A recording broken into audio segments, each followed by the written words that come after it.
Perfecto.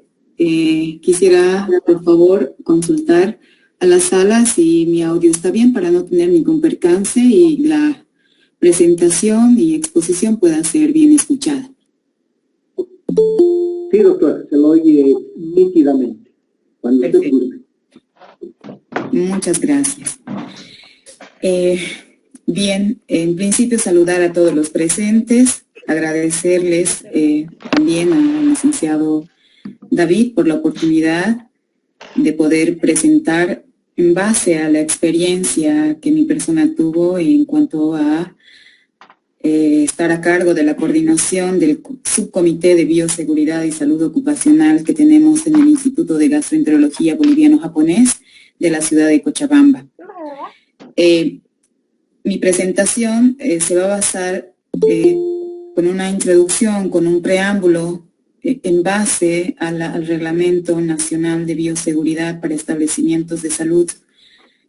Me he permitido desarrollar de esa manera la presentación en el sentido de que se pueda tomar en cuenta todos los aspectos que conllevan para la conformación de estos subcomités y asimismo para la elaboración de las distintas guías y así como el manual de bioseguridad que tendría que tener cada establecimiento de salud como indica la norma. Por favor, licenciado, la primera hoja. Bien.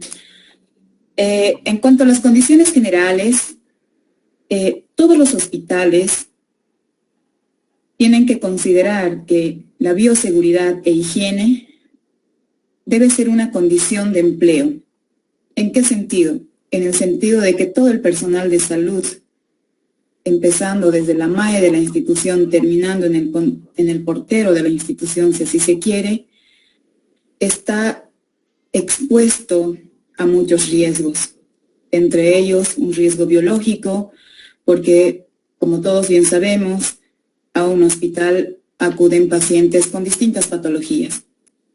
Y así, cada paciente pues va a venir cargado de una ingente cantidad de microorganismos, los cuales puedan ser multiresistentes inclusive, como bien conocemos, el tema de las IAS, ¿no? Entonces, el hospital tiene que implementar sus comités o manuales de bioseguridad en la que puedan darle cierta protección a ese personal de salud. En ese sentido, la Organización Internacional del Trabajo, como la OIT, en el 2011, informa que alrededor de 337 millones de personas son víctimas de accidentes y enfermedades laborales cada año. Asimismo, la Organización Mundial de la Salud indica que los accidentes laborales son más frecuentes y ocurren en el personal de salud. 1/3 de todas esas lesiones se presentan en el personal de enfermería. ¿Esto por qué? Porque el personal de enfermería está en directo contacto con los pacientes y un mayor tiempo. Si bien el personal médico también, pero quien está, valga la redundancia, expuesto en un mayor tiempo con el paciente es el personal de enfermería. Si bien el personal técnico, bioquímico en muchas ocasiones o por lo general se realizan tomas de muestra, pero son por tiempos cortos, ¿no es cierto? Hasta extraer la muestra sanguínea que requiere para sus distintos análisis. Asimismo, estas exposiciones generan un riesgo de un 40% a las infecciones de hepatitis B y C y un 2.5% a las infecciones por VIH. Muchos tenemos inclusive guías, ¿no es cierto?, de acción o actuación en caso de contacto con un paciente, más que todo referido al tema del VIH, pero en este último tiempo el tema de la hepatitis B ha ido cobrando bastante relevancia. Podemos también nosotros conocer que hay un programa de VIH y para conocimiento de todos, el programa de VIH dota, ¿no es cierto?, muchos deben saber, de pruebas rápidas de VIH a los establecimientos de salud para que estos sean utilizados como controles en accidentes laborales. Es de conocimiento de todos. Si es que no lo conocían, ahora se están informando. Entonces basta con hacer una solicitud a través de sus comités de bioseguridad.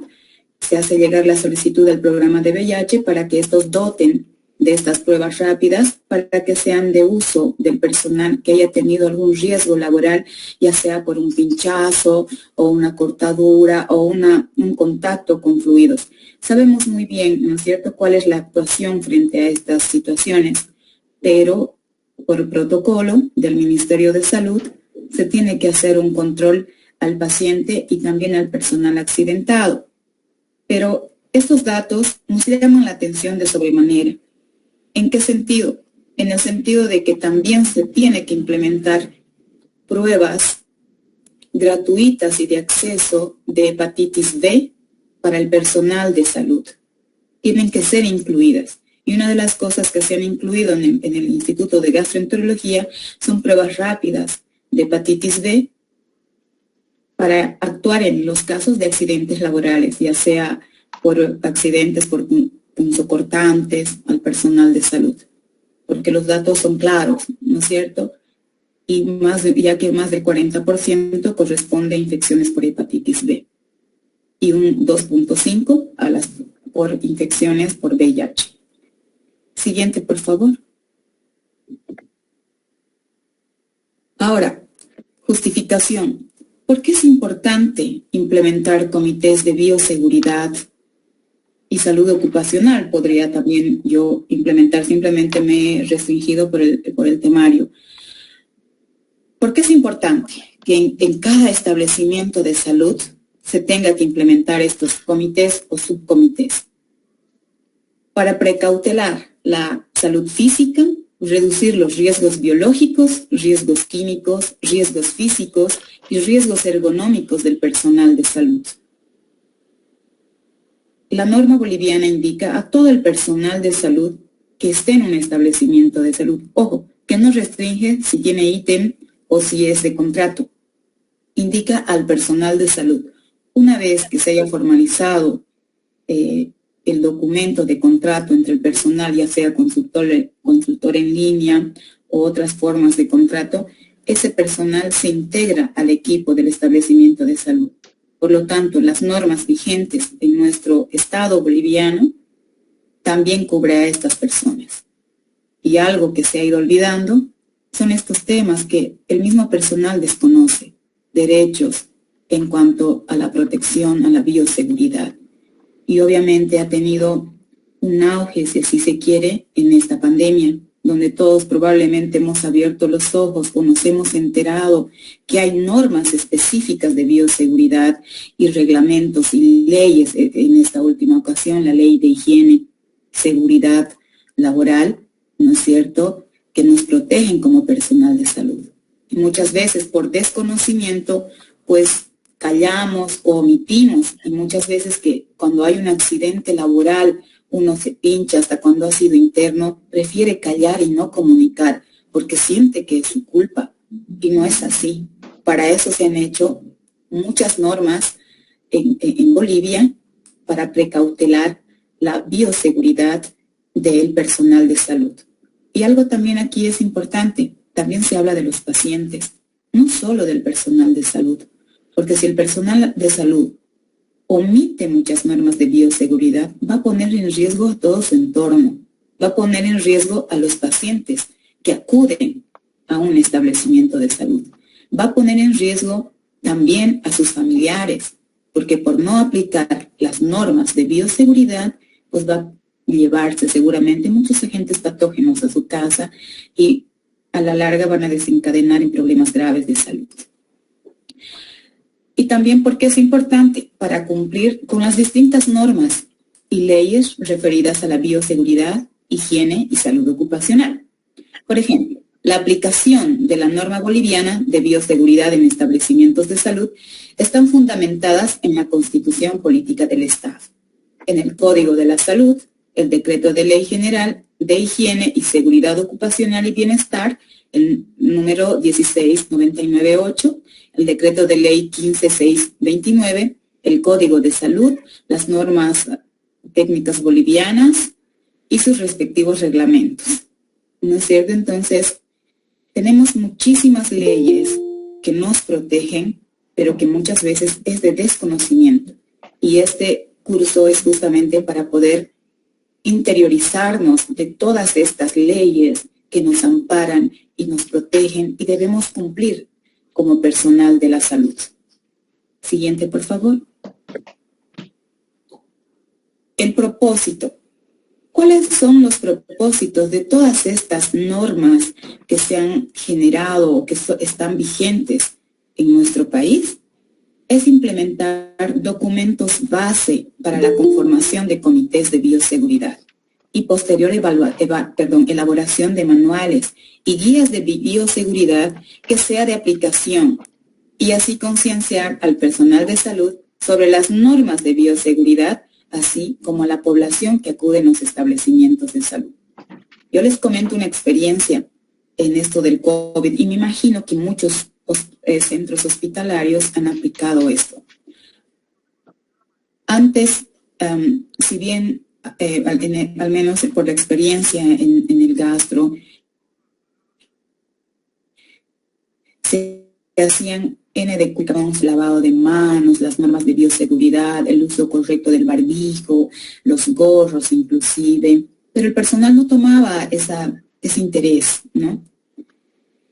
Pero a raíz de la pandemia, realmente todos estaban preocupados y exigían que se les dé guantes, que se les dé barbijo, que se les dé gorro, porque nos ha golpeado muy fuerte.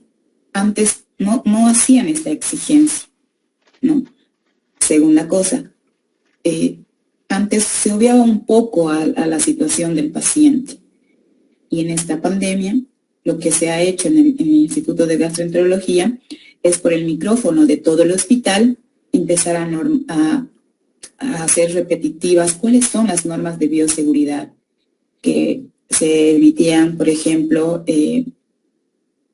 llamamientos al cumplimiento de la bioseguridad de los pacientes en el sentido que tiene que tener el distanciamiento de 1,5 metros, tiene que usar correctamente el barbijo sobre la nariz, ¿no es cierto? Que no tiene que estornudar alegremente, sino cubriéndose con el antebrazo, utilizar alcohol en gel, lavarse continuamente las manos. Entonces se ha ido implementando ciertas actividades que han involucrado a muchos personal de salud que antes tal vez no estaban involucrados en esto. Por ejemplo, el personal de informaciones, que es un personal administrativo, tenía que involucrarse en ese equipo para poder justamente promocionar y hacer cumplir ciertas normas de bioseguridad con los pacientes y la población que acudía a nuestro hospital. Y me imagino que ustedes también han tenido esa experiencia y han tenido que implementar ciertas medidas de orientación, de capacitación a la población también. Siguiente, por favor.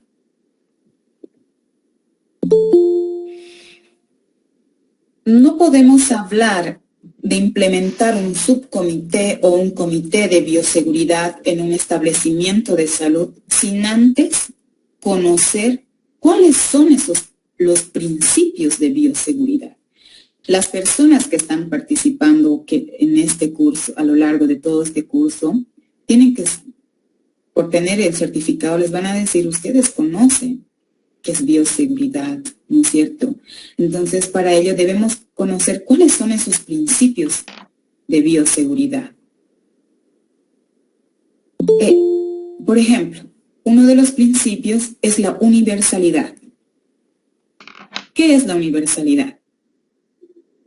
Estas medidas deben involucrar a todos los pacientes, trabajadores y profesionales de todos los servicios, independientemente de conocer o no su serología. Todo el personal debe seguir las precauciones estándares rutinariamente para prevenir la exposición de la piel y de las membranas mucosas en todas las situaciones que puedan dar origen a accidentes, estando o no previsto el contacto con sangre o con cualquier otro fluido corporal del paciente.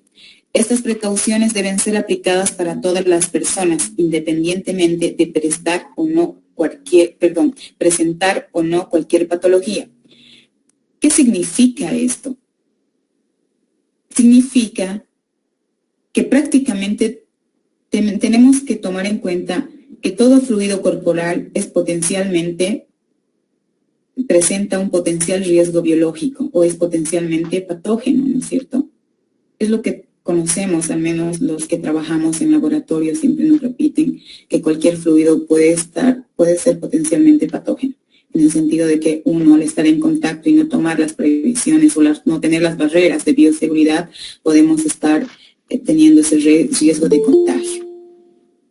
¿Cuál es el otro principio de bioseguridad? El uso de elementos de protección personal, los llamados EPPs. Corresponde al concepto de evitar la exposición directa a la sangre u otros fluidos orgánicos potencialmente contaminantes, mediante la utilización de materiales adecuados que eviten los accidentes de exposición a estos fluidos, pero disminuyen las consecuencias de dicho accidente. El otro principio de bioseguridad es medios de eliminación del material contaminado. Comprende un conjunto de dispositivos, procedimientos adecuados a través de los cuales los materiales utilizados en la atención del paciente son depositados y eliminados sin riesgo. Aquí podemos mencionar a la clasificación de los residuos, ¿no es cierto? Que muchas veces hay personal que omite esto. Y ustedes tienen que saber que la omisión de la clasificación de los residuos genera una multa. Tenemos una unidad en el CEDES, ¿no?, que se encarga de esto. Al menos los hospitales que estamos cerca, dentro de lo que es el complejo Viedma, somos constantemente evaluados. Te revisan la basura que estás botando, ¿no? Y si hay una basura, un residuo en realidad generado en el hospital que no corresponda dentro de la clasificación y los colores, ¿no?, de las bolsas de desecho, se tiene una multa para el centro, para el hospital, en todo caso. ¿Por qué? Porque esto va a generar un riesgo al personal que manipula estos residuos, al personal de limpieza, al personal que retira la basura, y también un riesgo, ¿en qué sentido? En el botadero, porque sabemos muy bien que al botadero asisten muchas personas. Y si voy a colocar un guante en la que he manipulado un absceso, fluido, sangre, voy a poner en riesgo a mucha gente, ¿no es cierto? Siguiente, por favor.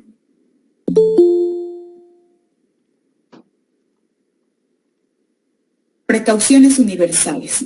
También es importante hablar cuáles son esas precauciones universales que comprende la bioseguridad en establecimientos de salud. Las precauciones universales son un conjunto de técnicas y procedimientos destinados a proteger al personal que conforma el equipo de salud de posibles infecciones durante las actividades de atención al paciente. Todo personal debe cumplir con las siguientes precauciones universales. Esto es muy importante, por favor. Yo sé que muchos los hemos aplicado, pero estos me voy a permitir, puntualizar en esto. Cumplimiento del principio de la universalidad, lo que ya habíamos comentado. Todos los pacientes y sus fluidos corporales, independientemente de su diagnóstico de ingreso a la clínica u hospital, deben ser considerados como potencialmente infectantes, por lo cual se deben tomar las precauciones necesarias para prevenir que ocurra una transmisión. Inciso B, la higiene personal. Esto va para el personal de salud. Como ya había recalcado, desde la MAE de la institución hasta el portero de la institución. Todos tenemos que conocer estos aspectos. Higiene personal. No se debe aplicar cosméticos ni se debe manipular lentes de contacto en áreas técnicas. El cabello largo debe estar sujetado. Se debe mantener uñas cortadas y sin esmalte. Siguiente, por favor. Continuamos con el inciso B de higiene. Alimentos, bebidas y sustancias similares deben estar permitidos solamente en áreas destinadas para su preparación y consumo. No almacenar alimentos y bebidas para su consumo en equipos destinados al trabajo hospitalario. Los alimentos no deben ser almacenados donde se guardan reactivos, sangre u otros materiales potencialmente infecciosos.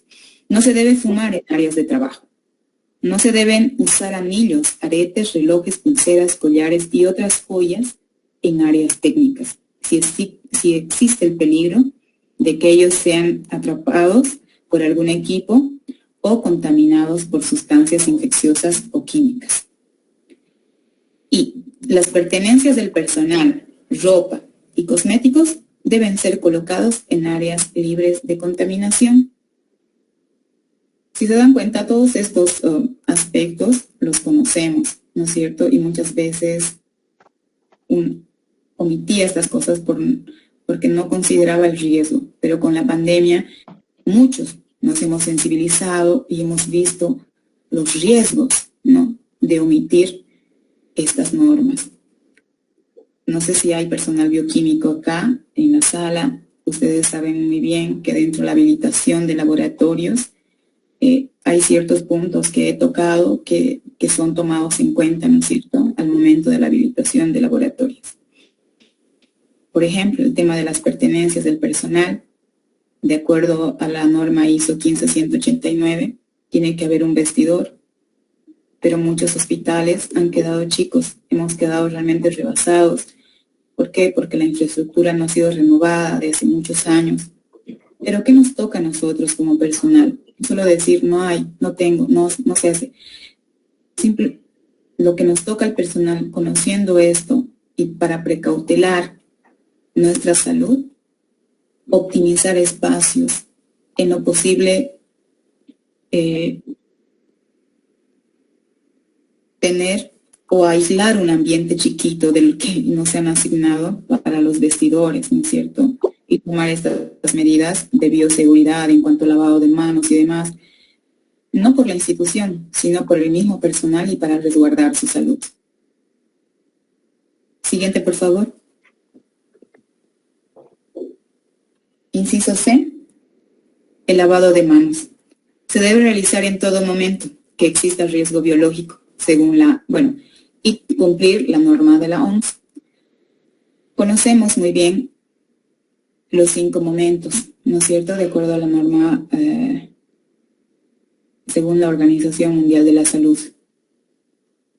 Pero hemos comprendido que con la pandemia necesitamos lavarnos en todos los momentos que sean posibles o en todos los momentos que uno considere que ha tenido cierta contaminación en las manos. Y para ello, el establecimiento de salud tiene que dotar jabones desinfectantes, jabones corrientes, alcohol en gel. Siguiente, por favor. Esa tablita se ha clasificado y también se ha tomado de la norma boliviana de bioseguridad para establecimientos de salud, en la cual hacen una clasificación del jabón común, el jabón antiséptico y también el jabón antibacteriano y en qué áreas deberían de estar, ¿no? Siguiente, por favor.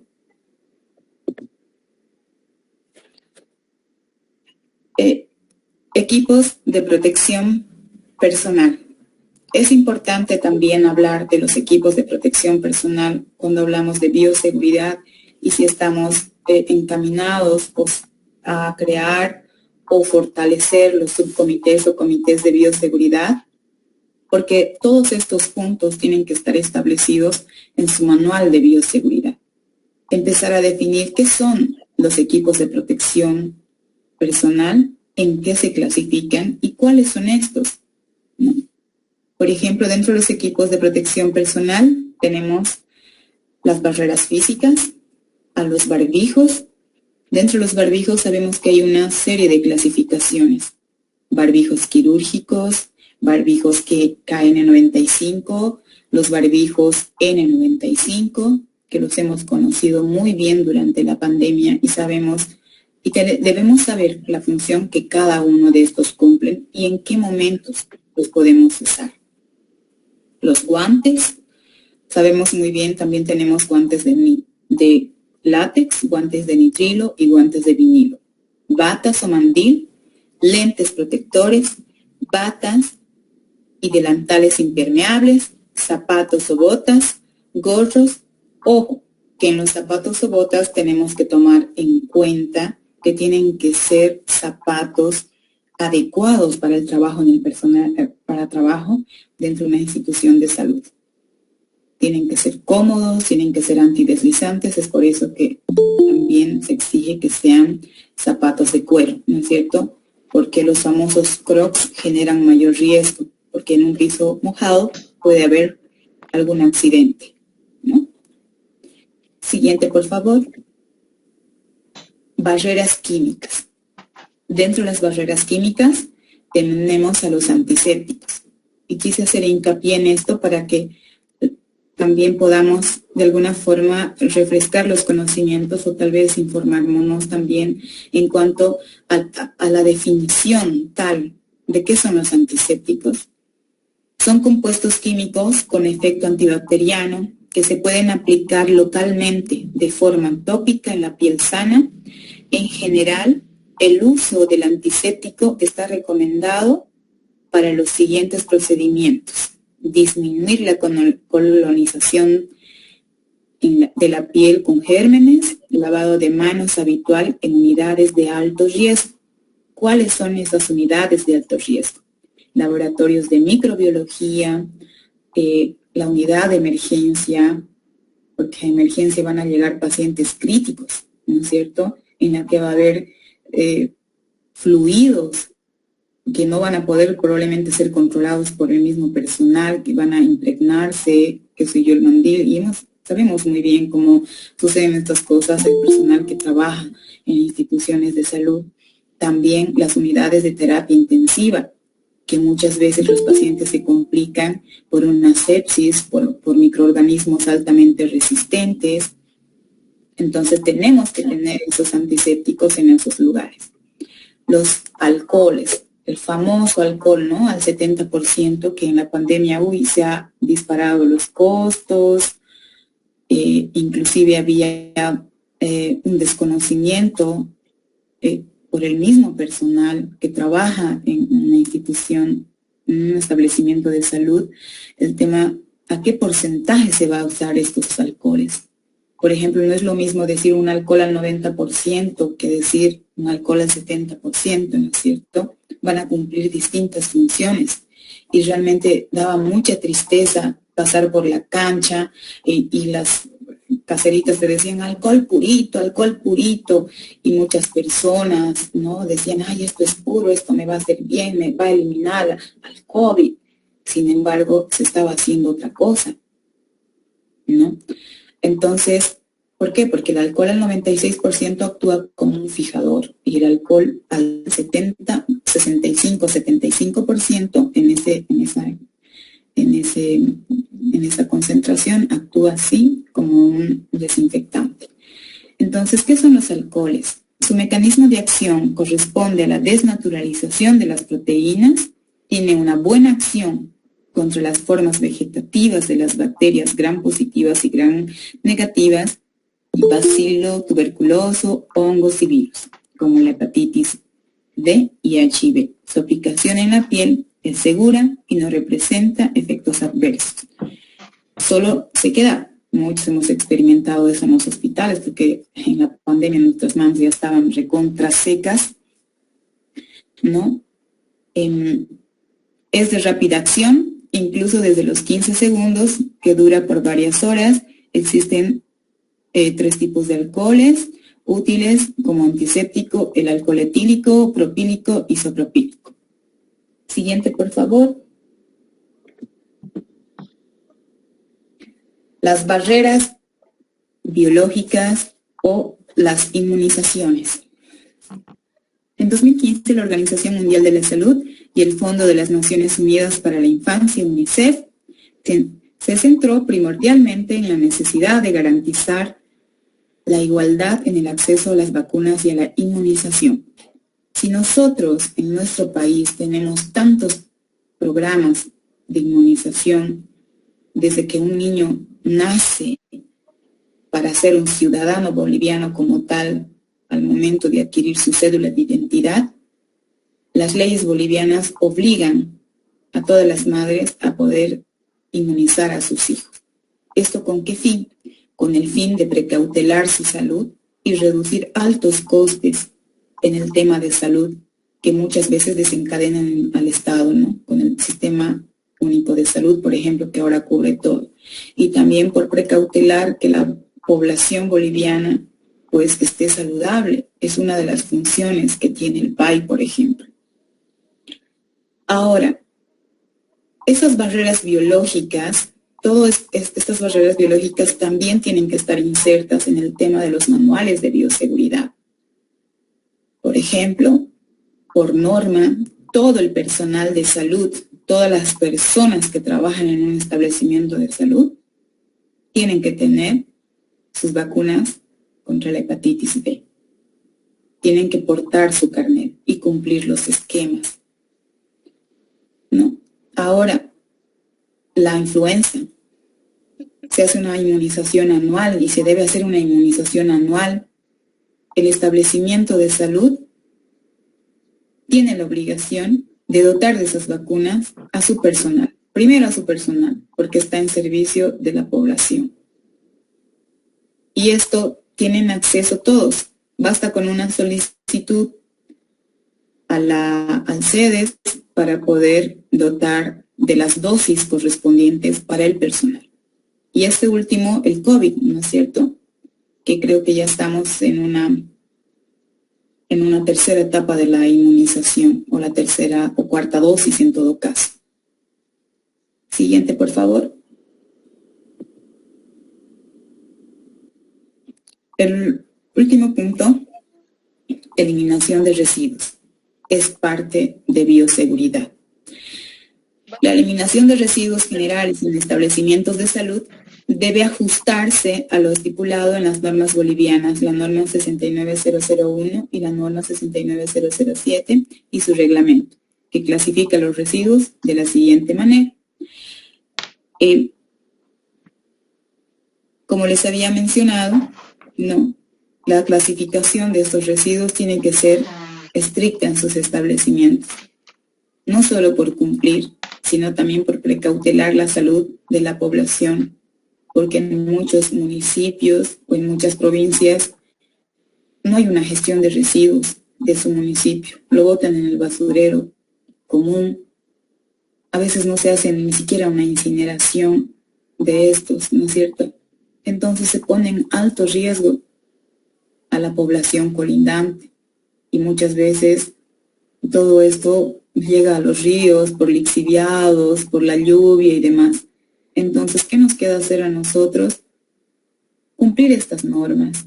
Por ejemplo, en el tema de cortopunzantes, envasarlos siempre o desecharlos en un frasco que sea lo suficientemente sólido como para que no atraviesen las agujas, ¿no es cierto? O los capilares que utilizamos en laboratorio, porque esos han tenido contacto con fluidos biológicos.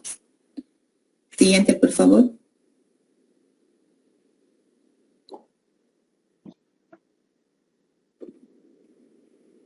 Siguiente. ¿Aló? Ahora, implementación del programa de bioseguridad. Yo me permití indicar más o menos estos pasos por la experiencia que tuve como coordinadora de bioseguridad y salud ocupacional. Primero, es elaborar documentos normativos acorde a cada institución, basados en las normas vigentes para la conformación de los distintos comités.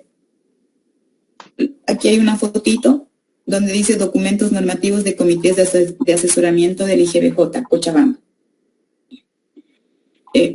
¿Por qué primero esto? Porque por la experiencia que he tenido, se tiene que definir primero cuáles van a ser las funciones de ese comité. Ese comité va a tener una estructura. Seguramente tendrá al presidente, como manda la norma, va a ser la MAE de la institución. La MAE va a designar a un coordinador ¿no? Y ese comité tendrá su secretario de actas y sus vocales.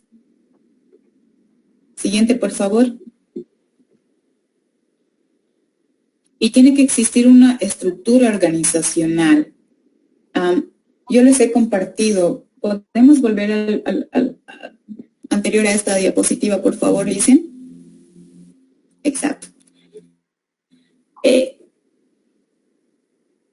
En el gastro, ya el 2014-2015 se han elaborado documentos normativos de comités de asesoramiento. ¿Ya? ¿Cómo está conformado? Quisiera interiorizarles de esto, tal vez les sirva para implementar en sus centros de salud o por lo menos sugerir, ¿no? Para esto. Esos documentos normativos reflejan de cómo van a estar conformados los comités. ¿Para qué? Para dar asesoría a la MAE de la institución, ¿no? Van a asesorar, van a sugerir posibles soluciones de alguna situación que vaya pasando en la institución. Y se pone a consideración de la MAE para que éste pueda dar aplicación o no. Siguiente, por favor. Por ejemplo, en esta presentación se puede ver, no sé si pueden ver la estructura donde dice, primero a la cabeza está el director. ¿Lo pueden ver? ¿O está muy chiquito? Poco visible la letra, no es tan legible, pero es una cosa muy rápida. Entonces, lo primero, en la primera parte, está el directorio, viene dirección, y posterior, a un costado está asesor legal, bueno, si se cuenta en este caso, viene el departamento de gestión de calidad, ahí tiene que estar el gestor de calidad. Después viene un comité de sistema de vigilancia epidemiológica y estos a su vez están conformados por subcomités de manejo de residuos sólidos y líquidos, subcomité de bioseguridad y salud ocupacional y subcomité de IAS y análisis de la información. Es como se han conformado los comités de asesoramiento en la institución y como les iba indicando, estos subcomités sugieren, se reúnen cada mes. Yo les hablo propiamente del subcomité de bioseguridad y salud ocupacional, donde mi persona estuvo a la cabeza durante 2 gestiones. Esta gestión tuve que renunciar por asumir otra responsabilidad dentro de la institución. Lo que hacíamos primero se tiene que elaborar, yo he dado continuidad en realidad a las actividades que se han venido haciendo ya desde la gestión 2014. Este subcomité que tenemos está conformado, como les anticipaba, por el presidente, que es el director de la institución, el coordinador, el secretario de acta y los vocales. ¿Cuáles son nuestras funciones? La función del subcomité de bioseguridad es dar cumplimiento a todas las normas, elaborar el manual de bioseguridad y hacer un checklist, es decir, listados de supervisión de que se vayan cumpliendo todas las normas de bioseguridad. Pero antes de hacer ese checklist, en mi gestión se hizo una evaluación de cómo el personal en todos los niveles, el personal médico, administrativo, que haya cumplido bueno, se ha hecho un formulario en las que se ha hecho unas preguntas y también se ha ido evaluando en cuanto al lavado de manos, correcto uso de los EPPs, y se ha generado un informe, ¿no?, bajo estadísticas para poner hincapié en las deficiencias que había en el personal. Todas estas evaluaciones no se hacen con el fin punitivo o de llamar la atención, sino siempre con para la mejora continua, porque muchas veces hay desconocimiento y hay poco interés, para serles franca, por la experiencia del personal de salud. Pero la pandemia realmente nos ha sensibilizado bastante, ¿no es cierto? Entonces, es un tema muy, muy interesante.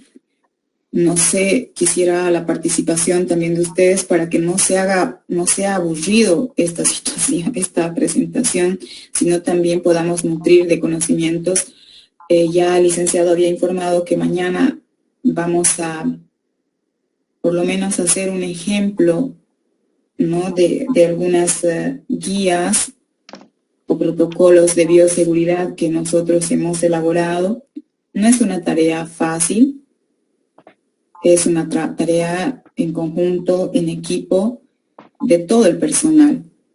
Por ejemplo, por experiencia de la coordinación a la que estaba a la cabeza, del subcomité, en el primer año teníamos que pedirles, por favor, que sean parte del subcomité al personal de salud. Pero ya en la siguiente gestión se saca una instructiva en el cual cada jefe de servicio o jefe de departamento nominara a un responsable de bioseguridad de su unidad para ser parte integrante del subcomité de la institución. ¿Con qué fin? Con el fin de que el subcomité de bioseguridad esté más cerca de todos los trabajadores y poder llevar las necesidades o sugerencias a las reuniones mensuales que nosotros tenemos para poder ir corrigiendo, subsanando esas deficiencias que se ha tenido en sus unidades respectivas, y se hagan partícipes de todas las actividades que como subcomité vinimos desarrollando, ¿no? Ahora, en nuestra institución se ha unificado lo que es salud ocupacional. ¿Qué se hacía en esta otra instancia? Primero, que el personal de salud de cada establecimiento de salud, valga la redundancia, tiene su derecho de poder ser evaluado por un médico de medicina del trabajo, donde le puede hacer las evaluaciones correspondientes para ver si ese trabajador está en las condiciones de salud para desempeñar sus funciones en una X unidad, ¿no?, dentro del establecimiento de salud. O tal vez en esa unidad no le está agravando su salud y tendría que ser llevado a otro lugar donde no pueda afectar su salud, ¿no? Entonces, ¿eso quién lo hace? Las gestiones, lastimosamente, no lo va a hacer el director, lo va a hacer ese subcomité. Y nosotros lo hacíamos. Se tienen que hacer las gestiones correspondientes ante los entes aseguradores, en este caso la Caja Nacional o la Caja Bancaria Estatal, en el caso de los ítems ministeriales, para que se les pueda hacer esa evaluación, que es su derecho, ¿no es cierto? Después, ¿qué hacíamos en la otra parte de que era salud ocupacional? Las inmunizaciones. Teníamos que estar año tras año solicitando las dosis correspondientes para la influenza, para la hepatitis, haciendo obviamente un previo diagnóstico, por ejemplo, para la hepatitis, de qué personal requiere y en qué esquema está, ¿no?, para solicitar las dosis correspondientes. Y en el tema de la influenza, pues se hace a inicios de año para obviamente afrontar el invierno con mayores defensas, ¿no es cierto? Entonces, es una tarea ardua, y algunas situaciones también que hemos visto y se ha podido evaluar es de que sí o sí se trabaja de la mano con el gestor de calidad de la institución, que tiene que existir, porque como gestor de calidad asume muchas responsabilidades, tiene que gestionar muchas cosas, ¿no?, dentro de sus funciones y competencias. Y obviamente estos subcomités van a fortalecer todo lo que es la parte de gestión de calidad dentro de una institución, ¿no?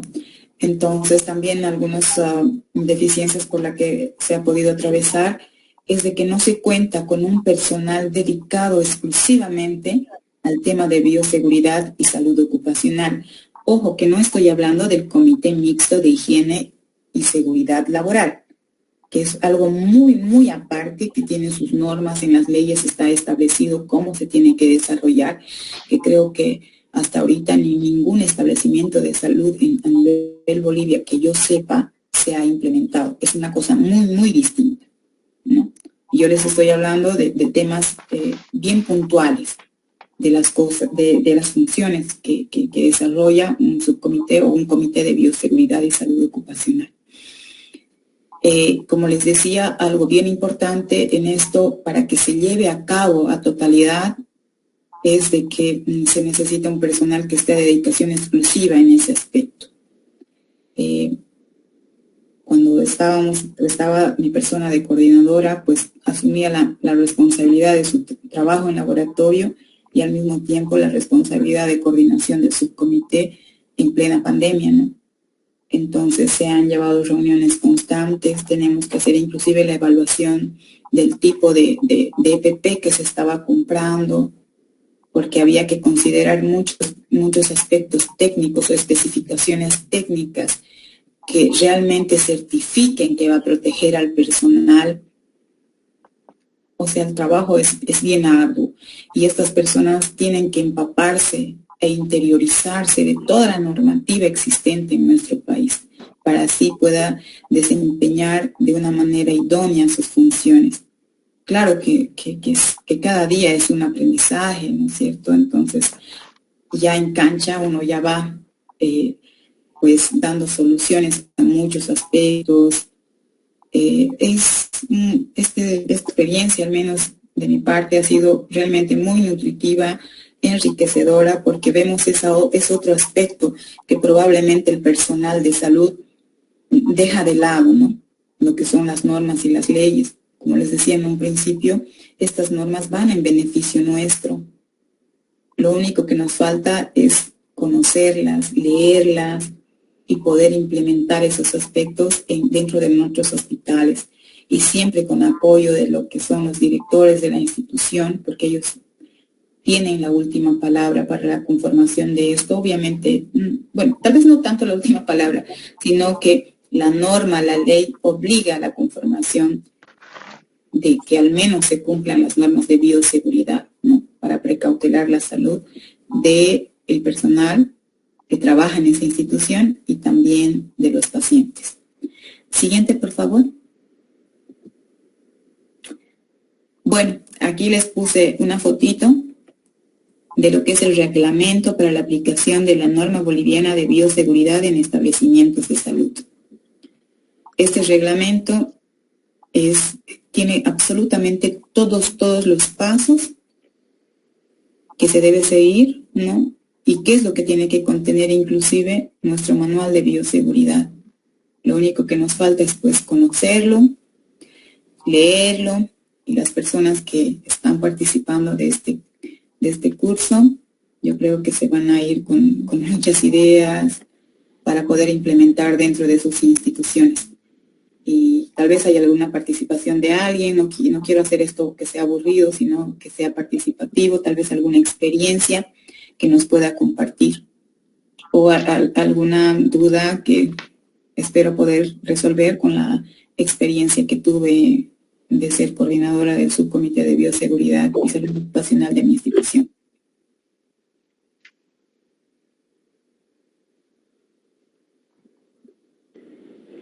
Buenas noches, soy la licenciada Silvia Romero. Yo tengo algunas preguntas y dudas al respecto. Dígame, licenciada. Bueno, primero felicitarles por el curso que han hecho. Nosotros como institución estuvimos esperando este tipo de cursos y buscando además, ¿no?, este tipo de cursos para poder formar este comité. Y bueno, nos vamos, creo, nosotros con una colega más que estamos en este curso del Hospital del Niño, que somos. Nos vamos contentas, satisfechas, creo, con este curso.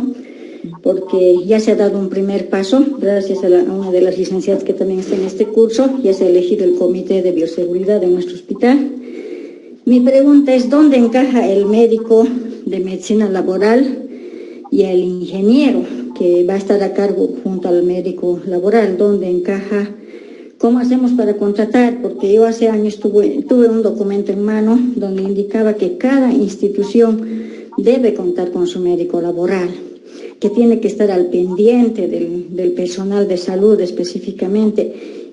¿Por qué? Porque las cajas pues no abastecen para el personal de salud.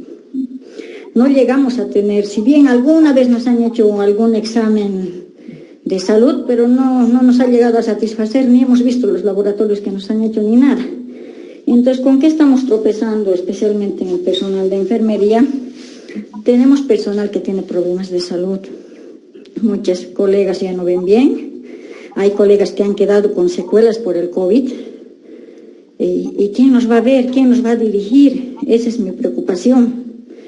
¿No? Entonces, yo digo, ¿dónde encaja el médico? ¿Qué hacemos? ¿Cómo conseguimos? Charlábamos con otra colega y decíamos, bueno, lo que podemos hacer, no nos van a poder contratar un médico laboral. Podríamos pedir a la institución que a uno de nuestros médicos, bueno, como institución le manden a hacer por lo menos un diplomado en salud ocupacional, y a uno de mantenimiento que pueda capacitarle también en lo que es salud ocupacional para que vea el medio ambiente respecto a este tema. Entonces era mi duda, ¿cómo hacemos para dar el siguiente paso?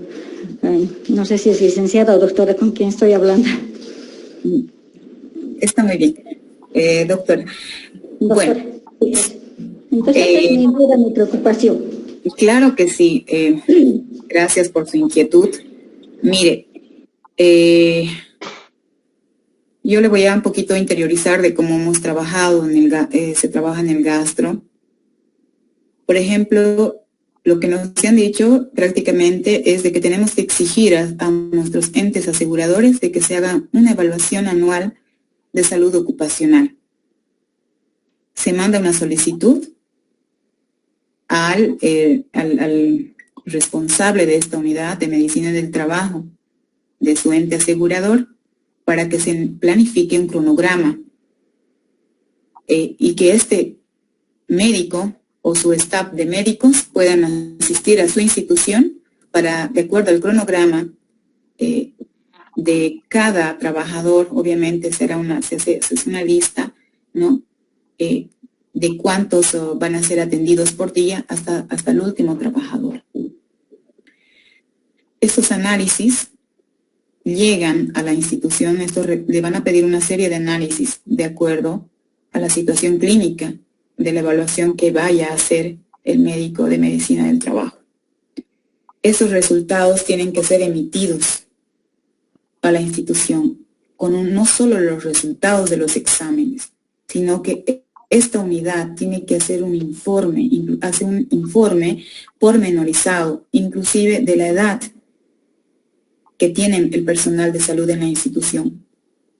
Por ejemplo, el año pasado nos han enviado un informe en el cual detallaba cuántos estaban con riesgo de obesidad, cuántos estaban con riesgo cardíaco, qué porcentaje de personal superaba los 70 años. O sea, han ido haciendo un informe pormenorizado. ¿Y cómo se ha logrado esto? Es por medio de los subcomités de bioseguridad y salud ocupacional quienes han impulsado esto. Porque si no hay alguien quien exija que se hagan estas evaluaciones, no lo van a hacer.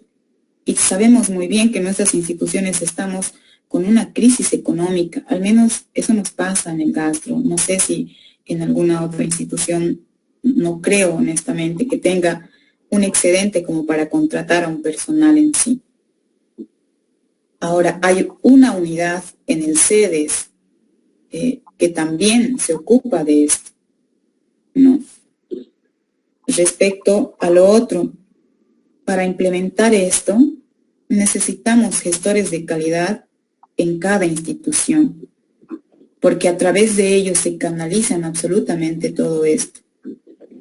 En gestiones anteriores, ¿no? El año pasado, por ejemplo, ya no contábamos con gestor de calidad, pero por la experiencia que hemos ido adquiriendo, se ha podido incidir en esto y se ha podido hacer esta evaluación de salud. Pero, como le digo, tiene que haber una persona dentro de su institución, probablemente no tengan un médico, ¿no?, laboral en su institución por el tema de que no hay recursos para contratar o tal vez se haga a largo plazo las gestiones correspondientes, pero al menos su subcomité de bioseguridad y salud ocupacional tiene que estar plenamente activo para poder incidir en esto, porque como subcomité de bioseguridad, respaldados en las normas bolivianas que existen, se puede recomendar a la MAE de su institución, justificado legalmente, de por qué es importante, por ejemplo, mover a ese personal que tiene alguna falla en la vista y demás, pero para eso va a necesitar un reporte de medicina del trabajo, ¿no?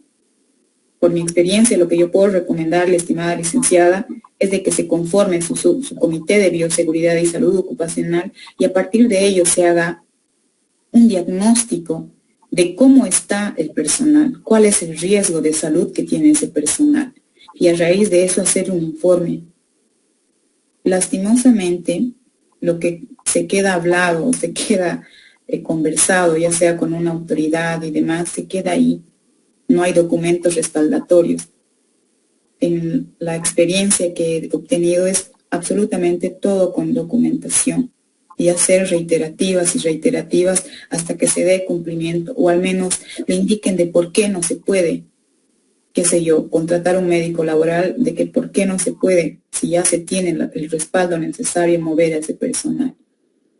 Al menos por mi experiencia, yo, como le digo, tenía que trabajar, hacer mi función asistencial y sacar tiempo extra para hacer la función de coordinación, ¿no? Eso también por el tema de que no había personal.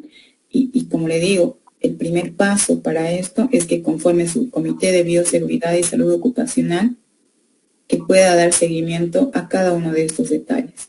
No sé si le he podido responder, licenciada.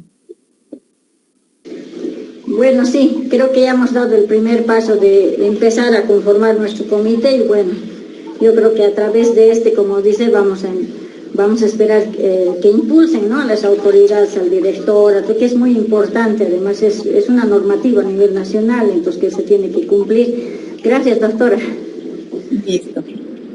Doctora, buenas noches.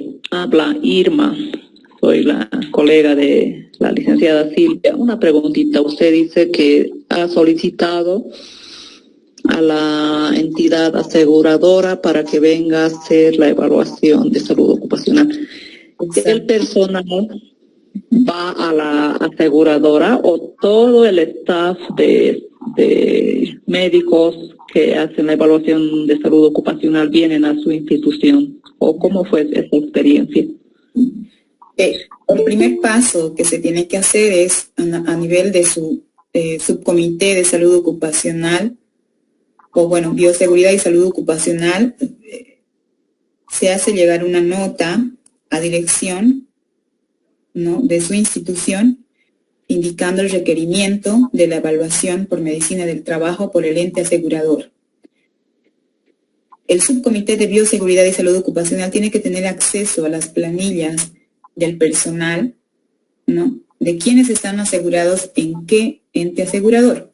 Por ejemplo, la Caja Nacional o la Caja Bancaria Estatal, ¿no? Entonces, de acuerdo a eso, se hace la solicitud a la MAE de la institución para que ésta, a través de su dirección, emita la solicitud y el requerimiento a la Caja Nacional, a su dependencia, en este caso, de la medicina del trabajo, para que estos se pongan en contacto con tienen que designar un responsable de su institución que pueda coordinar con la unidad de medicina del trabajo de la caja para que pueda hacerles todas las evaluaciones de salud ocupacional a su personal, ¿no? Entonces, con esta persona designada para esta coordinación, que muchas veces es alguien, parte integrante del subcomité, se hace esta actividad, se cronograma las fechas, se dispone ambientes para que el staff de la unidad de medicina del trabajo del ente asegurador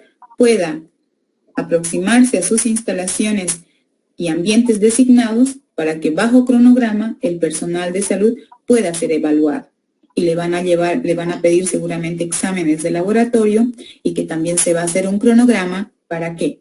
Para que el personal del laboratorio de la caja pueda asistir a su institución en una fecha y día y hora programada para que se hagan las tomas de muestras respectivas. Pero tiene que haber una persona que coordine, porque muchas veces se ha tenido personal que, a pesar de este cronograma, muchos no han cumplido, no han asistido. Para eso se tiene que mover a otra persona que vaya a hacerse atender, porque el personal de la unidad de medicina del trabajo no va a esperar. Tiene un horario específico, cumple la hora y se retira. Y la persona que no ha asistido en su horario correspondiente, pues ha perdido esa oportunidad de hacerse evaluar. Algo más quisiera complementar en esto. Como subcomité, nosotros hemos habilitado carpetas, ¿no?, de salud ocupacional de cada persona, y cada evaluación o análisis se le ha incrustado en cada carpeta de este personal. Como les digo, el trabajo no es sencillo, el trabajo es arduo, porque hay que elaborar carpeta tras carpeta de cada personal. Y ahí en esa carpeta pues va a estar incrustado sus exámenes de laboratorio, su informe del médico. No sé si he podido responder su consulta o su duda, estimada licenciada. Sí, doctora, muchas gracias. Ahora, otra cosa más. Hay una instructiva que ha llegado a la institución donde dice que deben conformar y me agrada escuchar su experiencia, lo que usted cuenta de que ustedes ya han avanzado.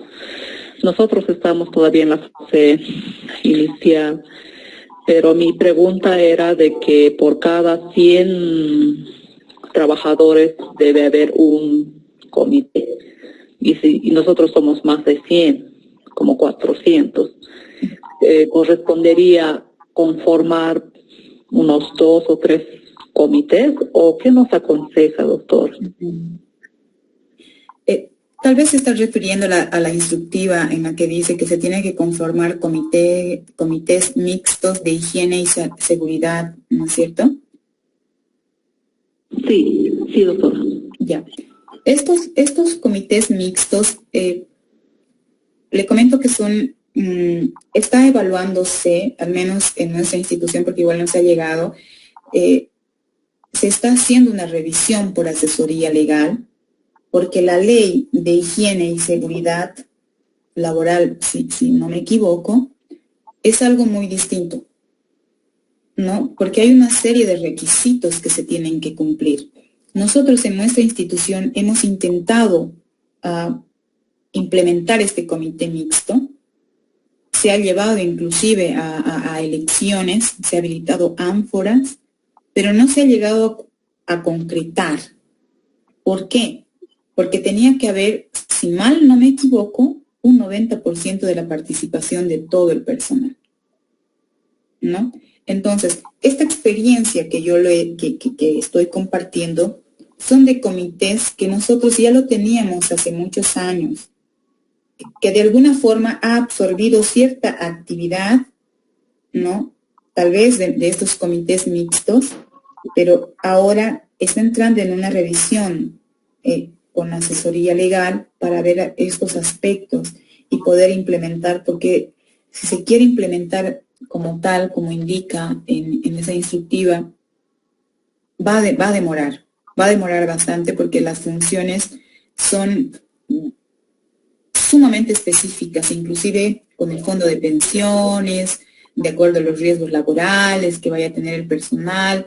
Es un tanto más legal, es más de mucha normativa que se tendría que implementar, ¿no? Entonces, de lo que yo estoy compartiendo, esta mi experiencia, son subcomités, si se quiere, tal vez algo distintos o complementarios a estos comités mixtos, que inclusive en su misma ley ya tienen los pasos y los procedimientos de cómo se tuviera que conformar, porque tuvieran que tener la participación, por ejemplo, de dos personas que sean elegidos, ¿no?, por voto, y 2 personas que van a ser elegidos por la MAE de la institución. O sea, es una serie de pasos protocolares y legales que se tienen que seguir.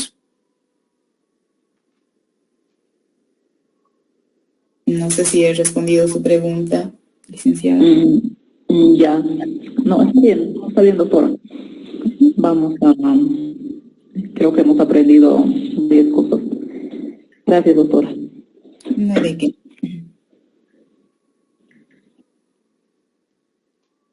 No sé si hay otra consulta o alguien que quisiera complementar alguna experiencia, o tal vez ya no hay preguntas.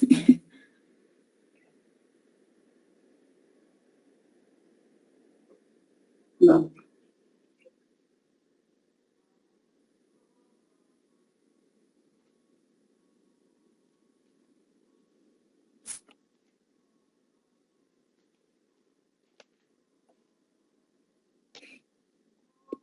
Bien, creo que no hay más preguntas. Mañana voy a presentarles algunas guías que nosotros hemos elaborado, un poquito para tomar de ejemplo, ¿no? Y hacer una retroalimentación para concluir el curso. Esa sería mi presentación. Les agradezco mucho por la atención dispensada y agradecerle la invitación, licenciada Avilés.